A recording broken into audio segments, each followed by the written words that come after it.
The garden was kept by an English couple who liked neat cedar hedges and nicely mown lawns. That's what I inherited. The first spring that I was here, I tuned in, and by that I mean I intuitively go into meditation and tuned in with the spirit of the land and said, what am I to do with you? You know, give me some direction, give me some guidance. And I heard pathways. That was all I heard, pathways. So the first year, I walked and felt where the flow of energy wanted to go and started digging up lawn, made paths. The next year I tuned in and it was trees. I bought 50 trees and shrubs and put them in.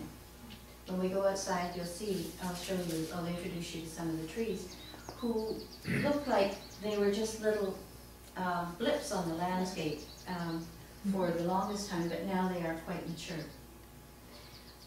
Each year I would get a sense of direction, like a contract, the land telling me what it wanted in terms of development. And always this coincided with something that was maturing or coming alive in me. At a certain point I felt, after about 7 years, we're doing really well. This is a very pretty garden, and I'd hit a kind of a plateau. And then a friend of mine, some of you might know her, Mag Ruffman, who is Canada's tool girl, said, Andrea, your garden's really nice, but it could use some water. She said, I'm writing these articles for the Toronto Star, so if I got you the equipment and the liner, would you dig a pond and I can write it up in the Toronto Star? So you'd be helping me and I'd help you. And I'm thinking, well, what, is that an offer I can refuse? Anyway, I communicated with the land, and the land said, yes, absolutely. But I had no idea how much work was involved. No idea. However, don't shy away from some project that is really big, because this was actually the next level of my own soul making. I knew I couldn't hire people to do this. It would have cost a fortune. However, what you're seeing out there right now cost me less than $2,000 to build. And the water system and all the soil that went to make the various levels, etc. Yeah, and the stones, all those stones.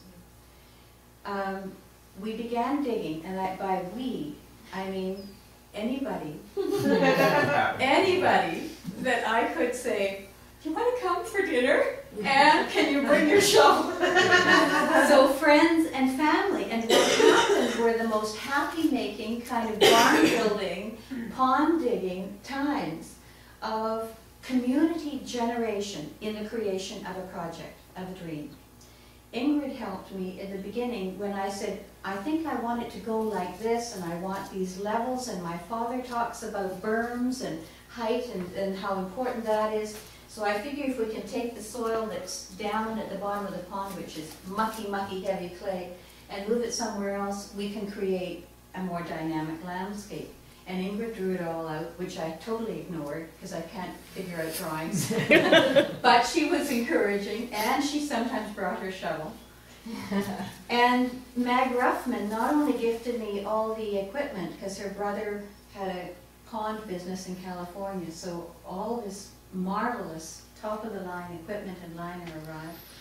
She also has a farm up near Alliston, and she said, you're welcome to any stone that's in the hedgerows there. So I went up to her farm and would go out into the field, load up the back of her pickup truck with all these stones, put them on pallets, and then brought the pallets down on the back of a flatbed truck. The pallets were arranged at the back of the fence, outside the fence, because there's no way you can get any equipment in with the chain link fence back there. I called my friends. 7 women came for dinner, and we lifted tons and tons and tons of stone over the fence and organized them, the big ones, the round ones, the flat ones, the little ones, into piles. And then we all showered and had the most incredible dinner party until 11 at night. 4 years later, the pond is finished, and I threw another party, and I said, everybody who has come should come to this dinner party. 28 people. were there. Some had never met each other because they came at one time versus another time. And it was a celebration of a project that had such heart. And about heart, the area that is the central part of the pond, that large figure 8, one year I asked the garden what I was to see, and I felt like I was up in the bathroom looking over the garden from above, and I saw these swirling energies. Now, as an energy healer, I know that could be chakras, so I thought, does a garden have chakras? And then I thought, well, why not? So I began to walk the garden and tune in and sense which areas related to which chakras. Again, feeling this garden is me. If I work on a certain area, it's going to affect that part of my body system. Before I had made the pond, the area that is where the water is now the heart chakra of the garden. But before that was created, the heart chakra on this property was in the meditation room. The process of creating the pond earthed my heart right into the garden. And now I know I don't want to second guess what your own experiences have been out there, but when people come to visit, I say go and sit by the pond. And often they will drop into their own heart because that energy is available. So it's a story of a lot of synchronicity. It's a story of a lot of community, a lot of my own evolution. And as we walk around, I'd like you to ask me questions out there, and I will tell you some more of the specific stories of what each place means.